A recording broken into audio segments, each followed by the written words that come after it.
आज मंगळवेढ्यातनं मनसेच्या वतीनं मुस्लिम बांधवांना घेऊन 20 बसेस अजमेर शरीफसाठी रवाना झाल्या आणि चर्चा रंगली मुस्लिम मतांसाठी सर्व पक्षांकडून सुरू असलेल्या लांगुल चालनाची।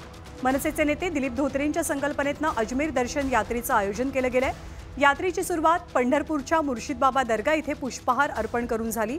पण मनसेच्या यात्रेच्या निमित्तानं गेल्या काही दिवसात सर्व पक्षांनी मुस्लिम मतांसाठी सुरू केलेल्या प्रयत्नांची चर्चाही रंगते।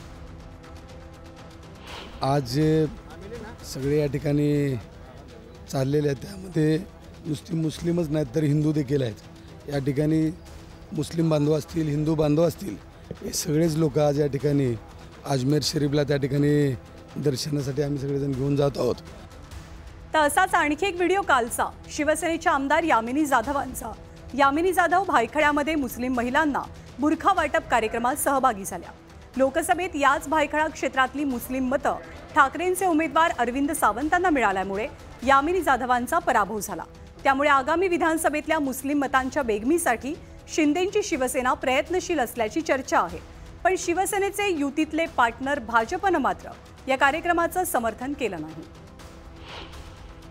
यामिनी जाधव यांनी बुरखा वाटप केलं, याच्यावरती आता विरोधकांनी अशी टीका सुरू केलेली आहे की संधी साधूचं राजकारण केलं जातं। नाही, आम्हाला मान्य नाही, मला याची पूर्ण माहिती नाही, पण तरी पण अशा पद्धतीच्या वाटपाचे कार्यक्रम, ते बुरखा वाटपाचे, भाजप या बाबतीत सहमत नाही। ते यामिनी जाधवांच्या बुरखा वाटपाच्या कार्यक्रमानंतर अंबादास दानवेंचं एक वक्तव्य समोर आलं। हे वक्तव्य होतं आगामी विधानसभा निवडणुकीतल्या उमेदवार निवडी संदर्भातलं। आम्हाला मुस्लिमांचं वावडं नाही, जिंकण्याची क्षमता असेल तर शिवसेना मुस्लिम उमेदवारांना तिकीट देऊ शकते असं दानवेंनी म्हटलं। आणि त्यांचं हेच वक्तव्य आगामी निवडणुकीत शिवसेना मुस्लिम उमेदवार देणार असल्याच्या चर्चांना बळ देणारं ठरलं। तर शिवसेनेच्या भूमिकेला काँग्रेसकडनं सुद्धा एक प्रकारे समर्थन मिळतंय। कुठे मेरिट असेल, कुठे संघटनेत वर्षानुवर्ष काम करणार शिवसैनिक असेल, त्याची जात थोडी विचारतात आमच्याकडे। त्यावेळेस शिवसेना पण कधी विचारत नव्हते ना, आता उद्धवजी ठाकरे साहेब कधी विचारत नाही। पण याच्यामध्ये एखादा मुस्लिम मेरिटमध्ये बसला तर त्याला उमेदवारी का देऊ नये, दिली पाहिजे। त्याच्यावर का अन्याय करावा मुसलमान असल्यामुळं, बिलकुल दिली पाहिजे असं माझं व्यक्तिगत तरी मत आहे। तर लोकसभेच्या निवडणुकीत राज्यभरातली मुस्लिम मतं महाविकास आघाडीसाठी गेम चेंजर ठरलेली। आता विधानसभेतही या मतांची साथ मिळवण्यासाठी आघाडी प्रयत्नशील दिसते। तर आगामी विधानसभेत एमआयएमच्या उमेदवारांसमोर ठाकरेंच्या शिवसेनेनं मुस्लिम उमेदवार उभे करण्याची तयारी केल्याची सुद्धा चर्चा रंगते। महाविकास आघाडी, मनसे आणि शिंदेंची शिवसेना मुस्लिम मतांसाठी प्रयत्नशील दिसत असताना भाजपनं मात्र सेफ डिस्टन्स मेंटेन केलाय।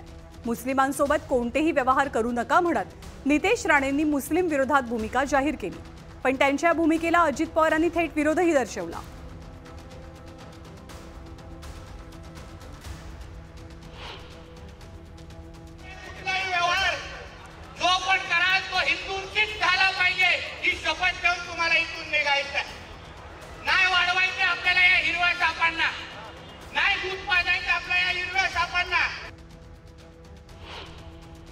कुठल्या तरी जातीला, कुठल्या तरी पंथाला, कुठल्या तरी धर्माला तुम्ही वेगळ्या पद्धतीनं बोलता आणि समाजामध्ये तेढ निर्माण करता, समाजामध्ये दुहीवाद निर्माण करता, हे कदापि महाराष्ट्र शिवशाहू फुले आंबेडकरांचा महाराष्ट्र कापून घेणार नाही।